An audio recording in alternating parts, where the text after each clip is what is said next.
Students, आज के video में हम लोग डिस्कस करने वाले हैं निकाय के गुण क्या होंगे और ऊष्मागतिक प्रक्रम क्या होते हैं, इनसे संबंधित कुछ बातें। तो पहले शुरू करते हैं। निकाय के अवस्था को दर्शाने के लिए जिन राशियों की ज़रूरत होती है, जिन्हें हम अवस्था चर कहते हैं, उनसे शुरू करते हैं। स्टेट वेरिएबल्स, अवस्था चर। अवस्था चर, अवस्था चरों को क्या कहते हैं? State variables.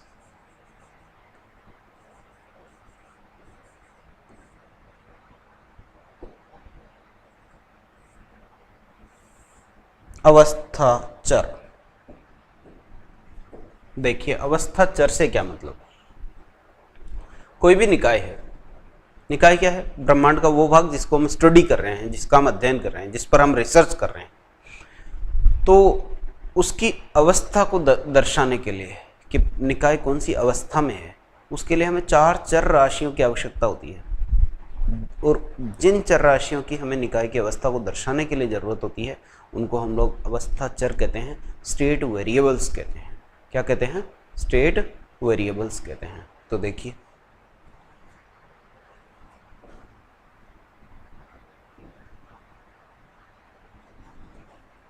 निकाय की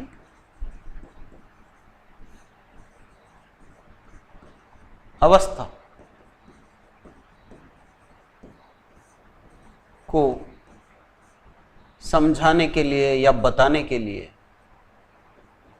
समझाने के लिए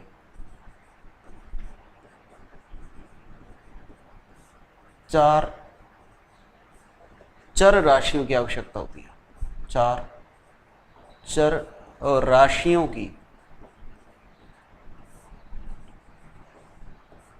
आवश्यकता होती है, आवश्यकता होती है।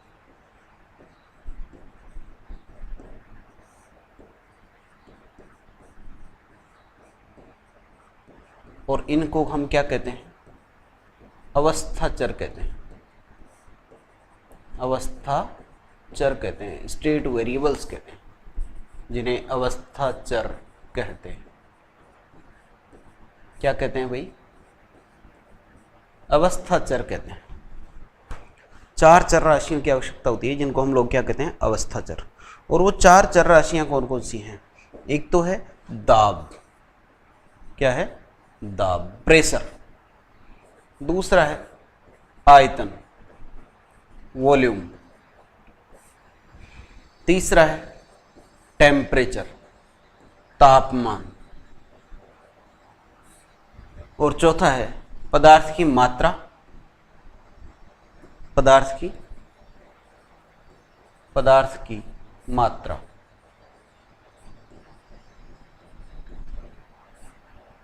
और इसको हम मोलों की संख्या भी बोल सकते हैं, मोलों की संख्या, क्योंकि हम पदार्थ को किस रूप में दर्शाते हैं?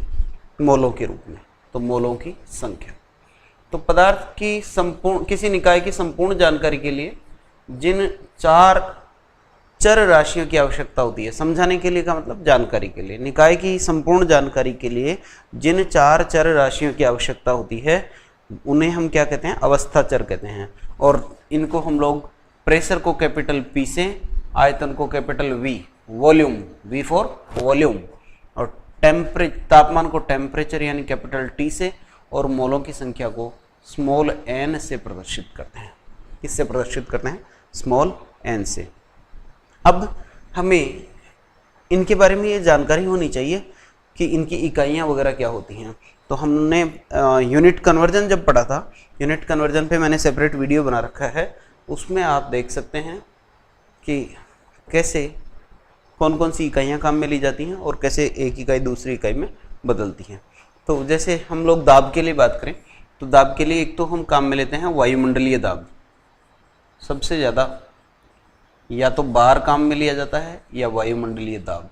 वायुमंडलीय दाब जो है, इसको हम लोग एटीएम लिखते हैं, एटमॉस्फेरिक प्रेशर। क्या लिखते हैं, एटमॉस्फेरिक प्रेशर। एक हम लेते हैं काम, कौन सी, बार। बार काम में लेते हैं। एक इसकी इकाई काम में ली जाती है mm ऑफ Hg,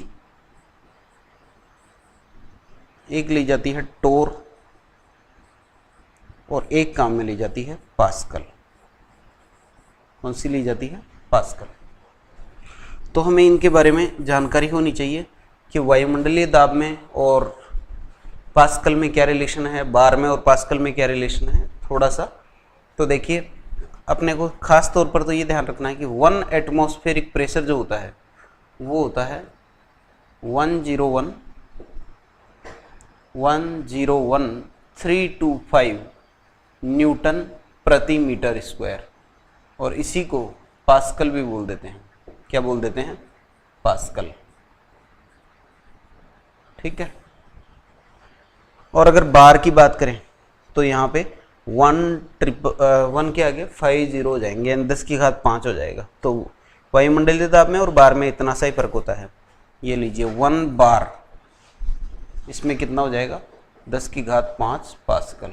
ये खास तौर पे ध्यान रखने हैं, बाकी ज़्यादा महत्वपूर्ण नहीं है।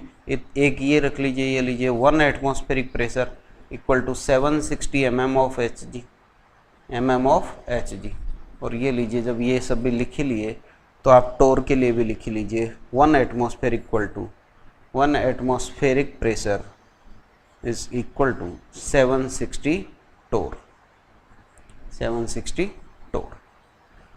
तो ये दाब की कुछ इकाइयाँ हैं, ये ध्यान रखनी है। ऐसे ही आयतन की इकाइयाँ भी हमें ध्यान रखनी है। आयतन की इकाई metre cube, centimetre cube, ml, litre, decimetre cube, है ना, ये ध्यान रखनी है। ठीक है। तो एक तो जैसे ये ध्यान रखेंगे 1 मीटर क्यूब जो होता है उसका मतलब होता है 1000 लीटर।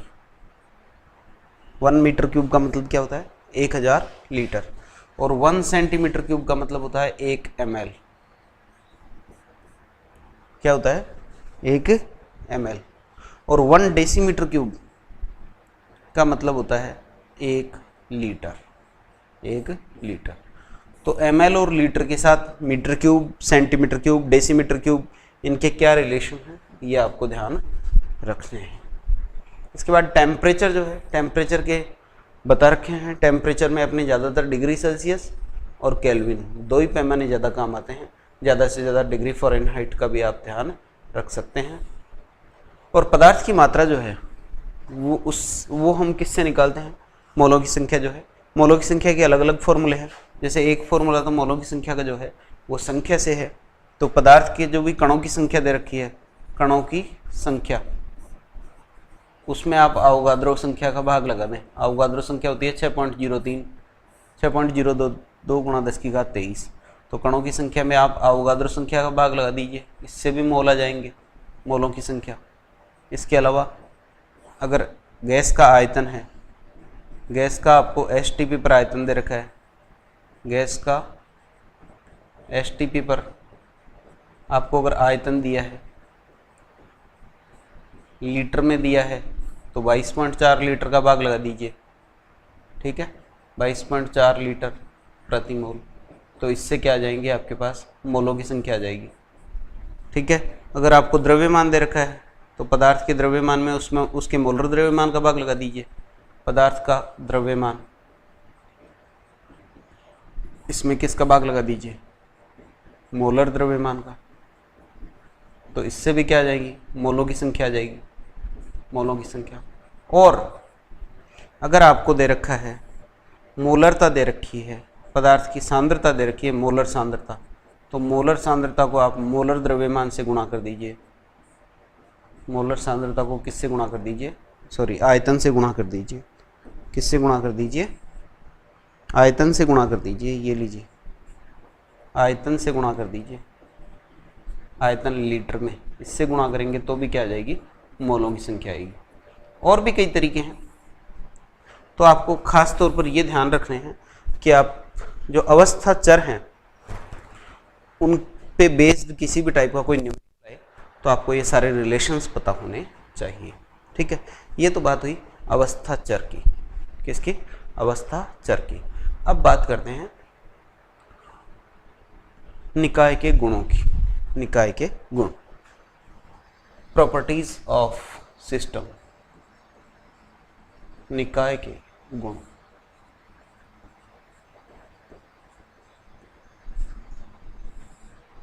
निकाय के गुण, प्रॉपर्टीज।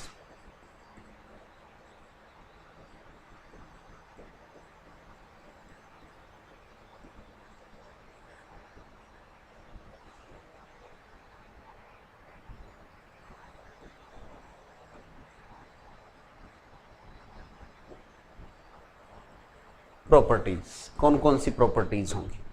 तो निकाय के जो गुण होते हैं ना, ये निकाय में कितना पदार्थ मौजूद है उसकी मात्रा पर निर्भर करते हैं या नहीं करते हैं, इसके आधार पर दो तरह के होते हैं। कितने तरह के होते हैं? दो तरह के। एक तो वे गुण होते हैं जो मात्रा पर निर्भर करते हैं, उनको हम लोग मात्रात्मक गुणधर्म कहते हैं। क्या कहते हैं? मात्रात्मक गुणधर्म। और इन्हीं को हम लोग विस्तीर्ण गुण भी कहते हैं। क्या कहते हैं भाई? विस्तीर्ण गुण, एक्सटेंसिव प्रॉपर्टीज। Extensive properties.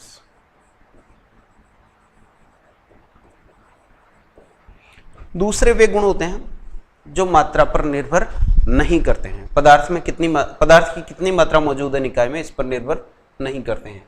उन्हें हम कहते हैं मात्रा स्वतंत्र गुण। क्या कहते हैं? मात्रा स्वतंत्र गुणधर्म।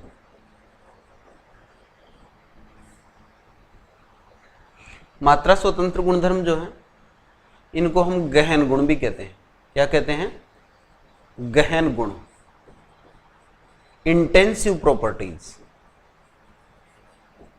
Intensive properties.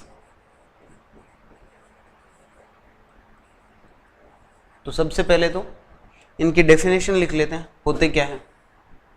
सबसे पहले तो डेफिनेशन लिखते हैं क्या होते हैं। तो विस्तीर्ण गुण तो निकाय के वे गुण होते हैं, निकाय के वे गुण होते हैं जो उसमें उपस्थित पदार्थ की मात्रा पर निर्भर नहीं करते हैं, सॉरी मात्रा पर निर्भर करते हैं, जो उसमें उपस्थित पदार्थ की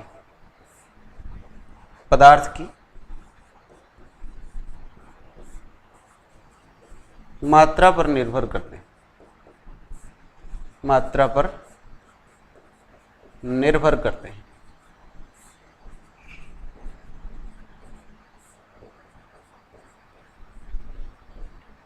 निकाय के वे गुण जो उसमें उपस्थित पदार्थ की मात्रा पर निर्भर करते हैं, उनको हम क्या कहते हैं? क्या कहते हैं? मात्रात्मक गुणधर्म या विस्तीर्ण गुणधर्म। ठीक है। और मात्रा स्वतंत्र गुणधर्म या गहन गुण, ये किसे कहते हैं? तो ये इसका उल्टा हो जाएगा, जो मात्रा पर निर्भर नहीं करते हैं, यानी निकाय के वे गुण, निकाय के वे गुण जो उसमें उपस्थित पदार्थ की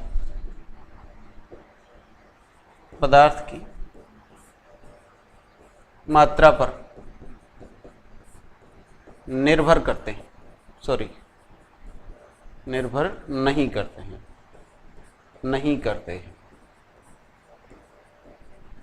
निर्भर नहीं करते। ठीक है। अब देखिए कौन से गुण मात्रा पर निर्भर करते हैं और कौन से नहीं करते हैं। तो सबसे पहले तो देखिए इनके उदाहरण।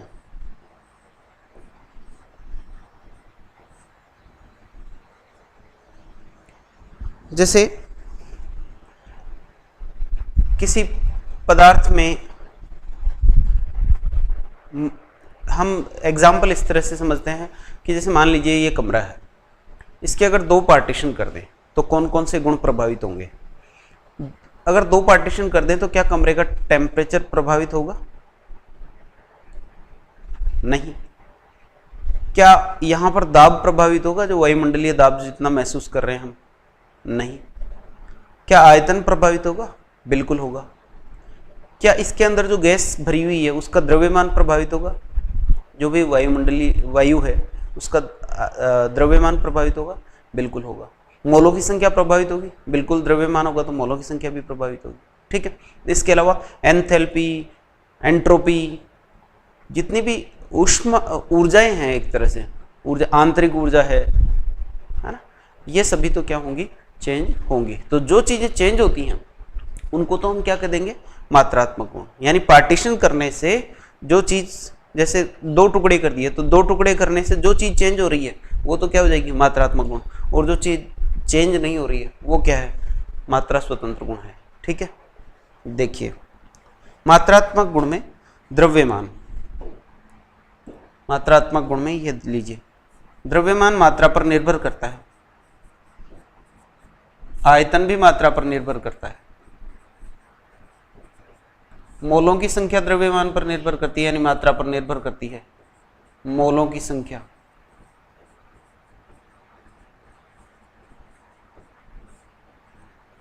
एंट्रोपी, एंट्रोपी आप पढ़ेंगे आगे चलकर। एंट्रोपी बताती है अव्यवस्था के बारे में।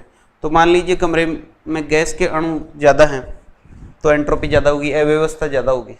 ठीक है। कणुओं की रैंडमनेस जो होगी वो ज्यादा होगी तो एंट्रोपी ज्यादा होगी। एंथैल्पी, एंथैल्पी आंतरिक ऊर्जा, आंतरिक ऊर्जा। ऊष्माधारिता,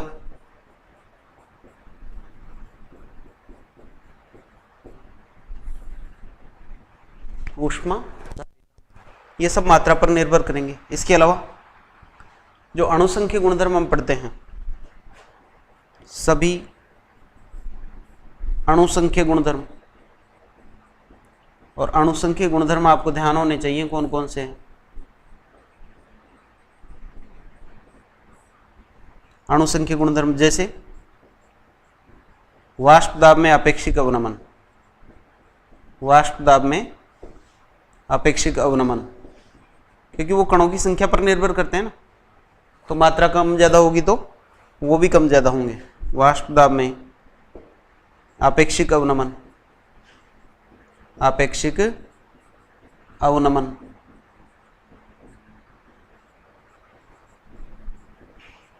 इसके अलावा क्वथनांक में उन्नयन है, क्वथनांक में उन्नयन,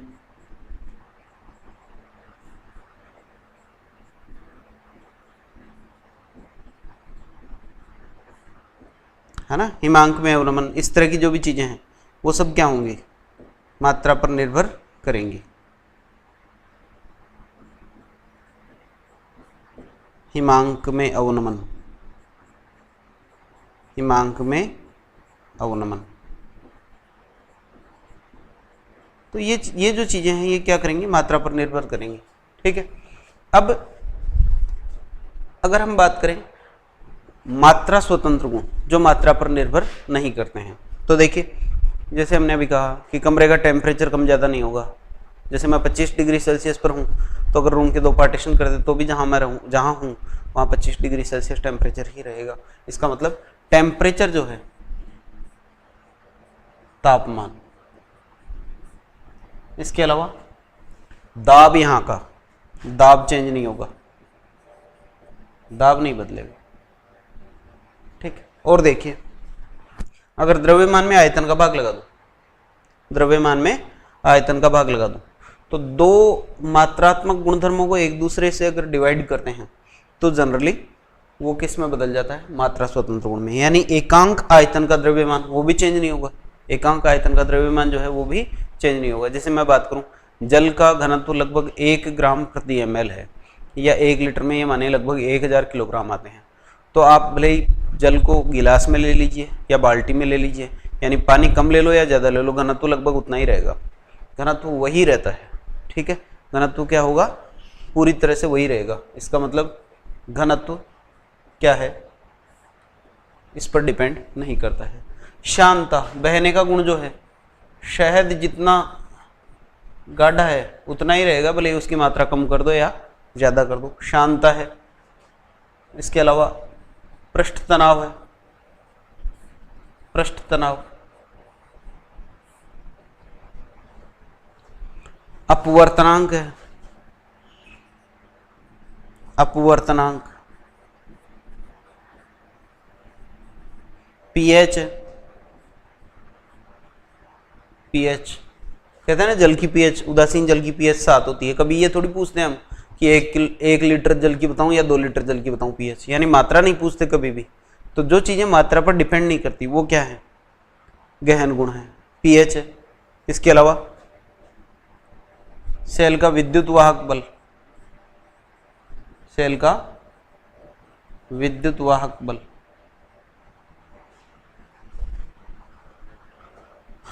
इसके अलावा जैसे ये यहाँ मैंने लिखा है ऊष्माधारिता, अगर यही ऊष्माधारिता मैं मोलर शब्द के साथ काम में ले लूँ, मोलर, इनके साथ मोलर लगा दूँ, जैसे मोलर द्रव्यमान, तो मोलर द्रव्यमान कभी चेंज नहीं हुआ। यानी जिस ये जो ऊष्मागतिक, ये मैं बोल दूँ मात्रात्मक गुणधर्म जितने भी हैं, इनके आगे अगर मोलर शब्द लगा दूँ, यानी 1 मोल के लिए फिक्स कर दूँ, तो वो कभी चेंज नहीं होगा। जैसे जल का द्रव्यमान कितना होता है ये पूछें तो आप कहेंगे जल का द्रव्यमान क्या होता है, ये तो अधूरा प्रश्न है, कितने जल का।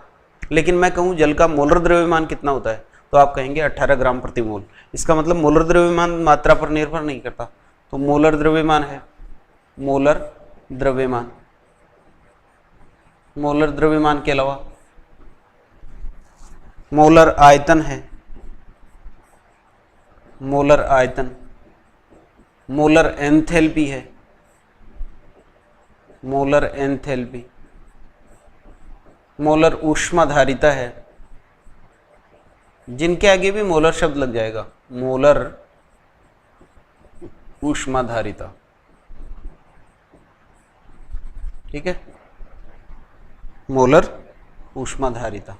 विशिष्ट ऊष्मा भी बोल सकते हो, विशिष्ट ऊष्मा, विशिष्ट ऊष्मा।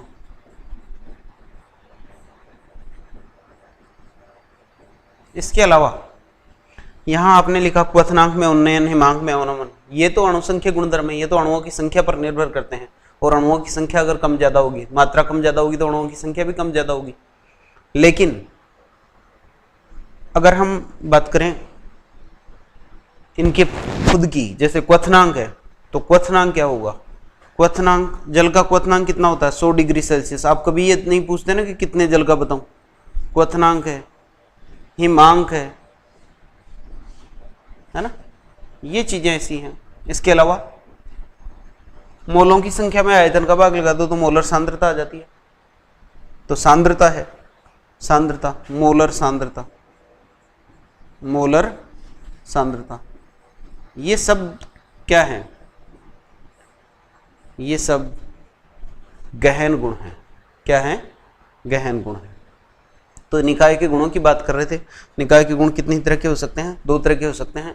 जो गुण मात्रा पर निर्भर करते हैं वो मात्रात्मक गुण होंगे, और जो मात्रा पर निर्भर नहीं करते हैं उन्हें मात्रा स्वतंत्र गुण या गहन गुण कहेंगे। ठीक है, ये हुई निकाय के गुणों की बात। अब बात करते हैं ऊष्मागतिकीय साम्य की, ऊष्मागतिक साम्य, या पहले हम ले लेते हैं एक बार अवस्था फलन और पथ फलन, उसके बाद ऊष्मागतिकीय साम्य ले लेंगे। अवस्था फलन क्या होता है और पथ फलन राशि क्या होती है। अवस्था फलन व पथ फलन राशि।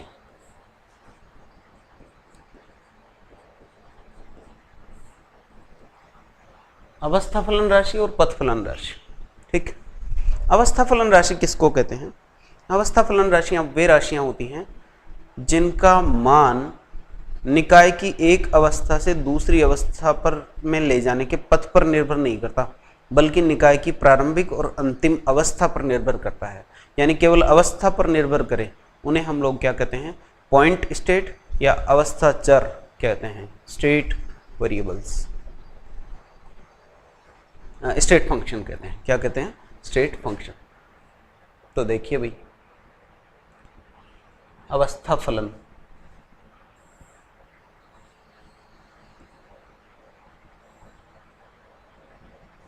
अवस्था फलन क्या होंगे? स्टेट फंक्शन, अवस्था फलन, स्टेट फंक्शन।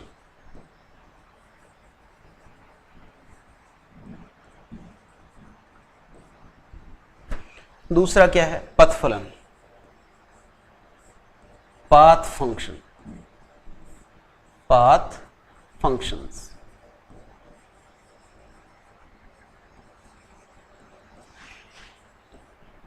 अवस्था फलन किसको कह रहे हैं? अवस्था फलन कह रहे हैं कि जैसे मान लीजिए निकाय जो है यहां से शुरू हुआ, ये कोई बिंदु था, यहां पर निकाय की प्रारंभिक अवस्था थी P1, T1 और V1, P1, T1 और V1, और अगर मोलों की संख्या बात करें तो N, ये चारों इसकी क्या होगी? अवस्था चर हो गए।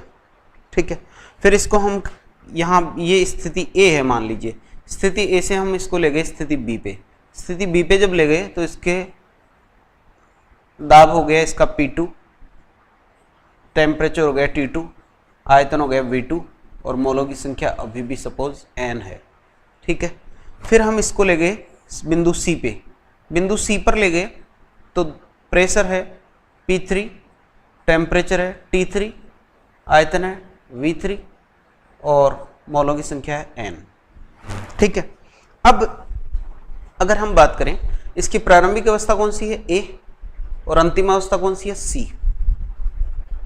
ठीक है, तो वे राशियां जिनका मान केवल प्रारंभिक और अंतिम अवस्था पर निर्भर करेगा उनको तो हम क्या कहेंगे?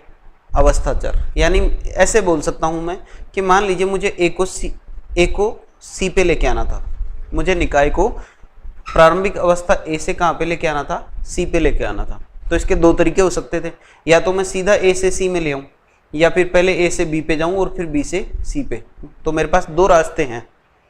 अब वे राशियां जो इस रास्ते से आने पर भी उतनी ही रहे यहां पर, और इस रास्ते से आने पर भी उतनी ही रहे, उनको तो हम क्या कहेंगे कि वो रास्ते पर निर्भर नहीं कर रही हैं। जो रास्ते पर निर्भर नहीं करेंगी उनको क्या बोलेंगे? अवस्था फलन। और जो रास्ते पर निर्भर करती हैं, यानी इधर से लेके आए तो कुछ अलग और इधर से लेकर आए तो कुछ अलग, उन्हें हम क्या कहते हैं? उन्हें हम कहते हैं पाथ फंक्शन, पथ फलन। ठीक है, तो देखिए बात करते हैं कौन कौन सी राशियां अवस्था फलन होंगी और कौन सी पाथ फंक्शन होंगी। ठीक, ये लीजिए अवस्था फलन राशियां, वे राशियां वे ऊष्मागतिक राशियां, ऊष्मागतिक राशियां जिनका मान निकाय की अवस्था परिवर्तन के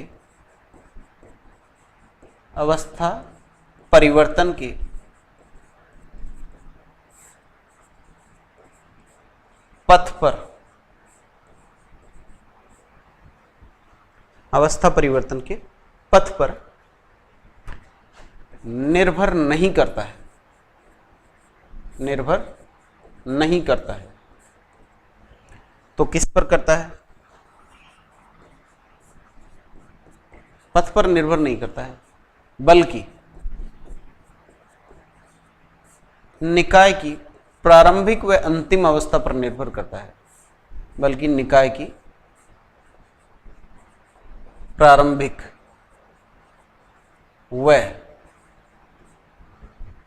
अंतिम अवस्था पर निर्भर करता है, अंतिम अवस्था पर निर्भर करता है। क्या कहलाती हैं?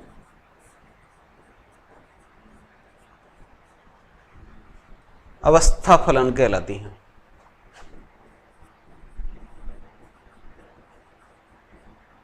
अवस्था फलन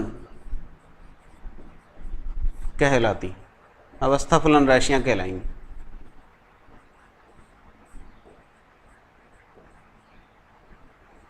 और ज्यादातर ऊष्मागतिक राशियां जो होती हैं वो अवस्था फलन प्रकार की ही होती हैं। उदाहरण के लिए इनके उदाहरण अगर लिखें तो ये लीजिए, जितने भी अवस्था चर होते हैं, चारों अवस्था चर वो अवस्था फलन होते हैं। अवस्था चर पी वी टी है ना, ये दाब, आयतन, ताप,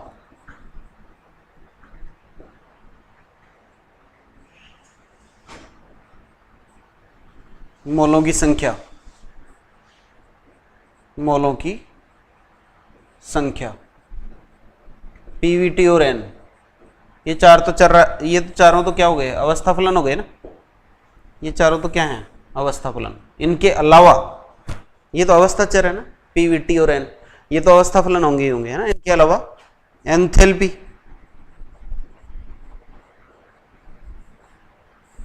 एंट्रोपी,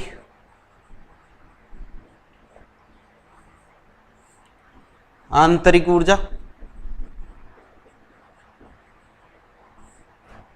आंतरिक ऊर्जा, गिब्स मुक्त ऊर्जा, गिब्स मुक्त ऊर्जा, गिब्स मुक्त ऊर्जा इधर ले लेते हैं इसको, गिब्स मुक्त ऊर्जा।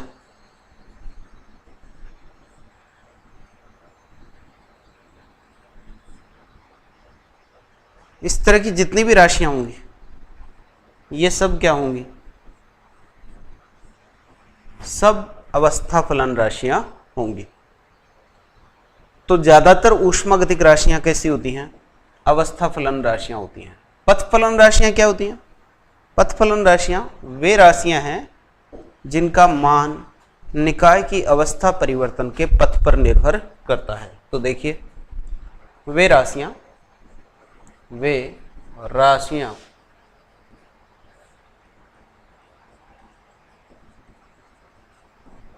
जिनका मान निकाय के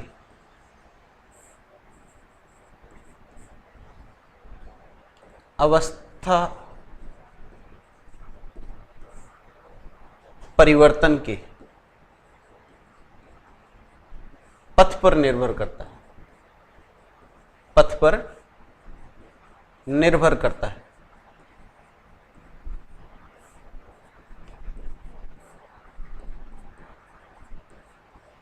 निकाय की अवस्था परिवर्तन के पथ पर निर्भर करता है, उनको हम क्या कहते हैं, पथ फलन राशियां कहते हैं। क्या कहते हैं, पथ फलन राशियां। और इसके खास तौर पर तो आपको दो ही उदाहरण याद रखने हैं, एक तो है ऊष्मा, ऊष्मा इसको Q से प्रदर्शित करेंगे हम आगे चल के, और दूसरा है कार्य जिसको हम W से प्रदर्शित करने वाले हैं। ठीक है, ऊष्मा और कार्य ये दोनों क्या हैं, ये पथ फलन राशियां हैं, यानी ये निकाय के पथ पर डिपेंड करते हैं। और फिजिक्स में तो आप लोग पढ़ते भी हैं, फिजिक्स में आप पढ़ते हैं W equal to F dot D S, W equal to F dot D S. यहाँ एफ क्या है, लगाया गया बल, और डी एस क्या है, विस्थापन। और विस्थापन आपको पता है पथ पर निर्भर करता है, दूरी पथ पर निर्भर नहीं करेगी। जैसे मान लीजिए यहाँ पॉइंट ए से कोई वस्तु यहाँ चल के गई बी पर, और बी से फिर सी पर चल कर आई, तो ए से सी के बीच जो डिस्टेंस है, ए से सी के बीच जो गैप है वो तो क्या है, दूरी है। लेकिन ए से बी और बी से सी ये पूरा अगर आप नापेंगे तो ये क्या है, विस्थापन। इसका मतलब कार्य जो है वो विस्थापन पर डिपेंड, कार्य जो है वो किस पर डिपेंड कर रहा है, पथ पर निर्भर कर रहा है। उसी प्रकार ऊष्मा भी जो है ये पथ पर निर्भर करती है। और ये दोनों हमारे लिए इस चैप्टर में महत्वपूर्ण है। ये दोनों ही तो क्या है, ये दोनों ही तो ऊर्जा परिवर्तन, ऊर्जा स्थानांतरण के प्रकार हैं, मोड ऑफ एनर्जी ट्रांसफर हैं। ठीक है, अब बात कर लेते हैं एक बार ऊष्मागतिकीय साम्य की ओर।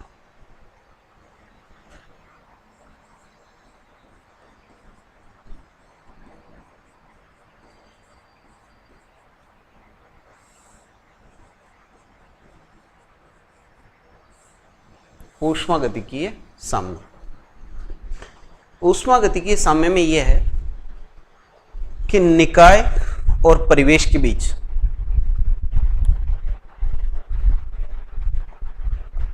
संगठन हो। निकाय का संगठन भी नहीं बदलेगा, या यूं कह दें, मैं सीधा सीधा ये कह दूं, दो चीजों का विनिमय होता है निकाय और परिवेश के बीच, या तो द्रव्य का होता है या फिर किसका होता है, ऊर्जा का। तो ना तो द्रव्य का विनिमय होगा और ना ही इस दौरान क्या होगा, ऊर्जा का।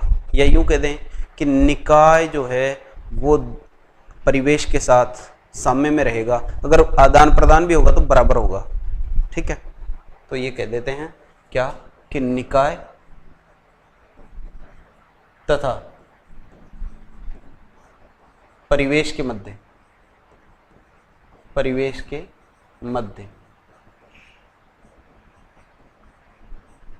द्रव्य व ऊर्जा, द्रव्य व ऊर्जा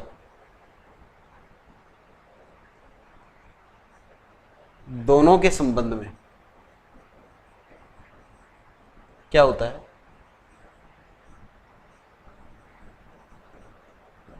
साम्य होता है। और ये जो साम्य है ये तीन तरह का होता है। साम्य जो है ये भी मेनली कितनी तरह का है, तीन प्रकार हैं इसके। एक तो होता है यांत्रिक साम्य, यांत्रिक साम्य, मैकेनिकल इक्विलिब्रियम। मैकेनिकल इक्विलिब्रियम यानी परिवेश के द्वारा निकाय पर या निकाय के द्वारा परिवेश पर किसी प्रकार का बल नहीं लगाया जाएगा। ठीक है। और दूसरा है तापीय साम्य, थर्मल इक्विलिब्रियम, तापीय साम्य। और यही सबसे महत्वपूर्ण है। इसमें क्या होता है, निकाय और परिवेश दोनों का ताप जो है वो बराबर होता है। ठीक है, ये सबसे महत्वपूर्ण है। निकाय व परिवेश के मध्य, परिवेश के मध्य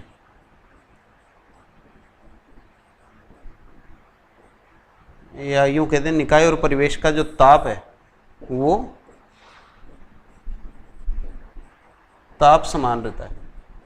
ताप समान रहेगा यानी ऊष्मा का आदान प्रदान नहीं होगा, अगर होगा तो भी सेम रेट से। ठीक। और तीसरा क्या है, तीसरा है रासायनिक साम्य, केमिकल इक्विलिब्रियम, रासायनिक साम्य। ये जो है ये मात्रा के मामले में यहाँ पर क्या होगा, साम्य होगा। मात्रा यानी निकाय और परिवेश के बीच जो है मात्रात्मक साम्य होगा। मोलों की संख्या को लेकर साम्य होगा।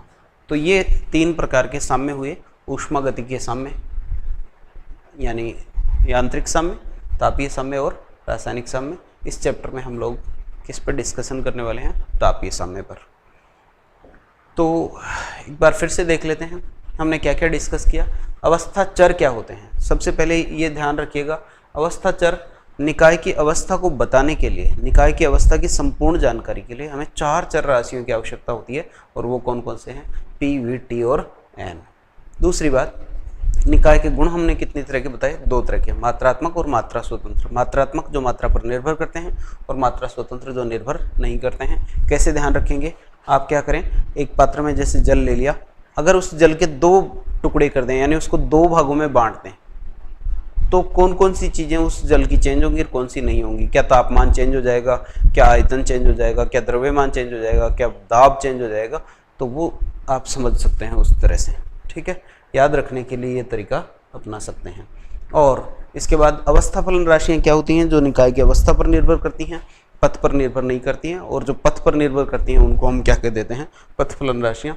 आपको याद रखनी है मेन तो ये कि पथ फलन कौन कौन सी हैं, ऊष्मा और कार्य। इनके अलावा ज़्यादातर कैसी होंगी, अवस्था फलन राशियाँ। और लास्ट में हमने डिस्कस किया ऊष्मागतिकीय साम्य क्या है, थर्मोडायनेमिक इक्विलिब्रियम क्या है।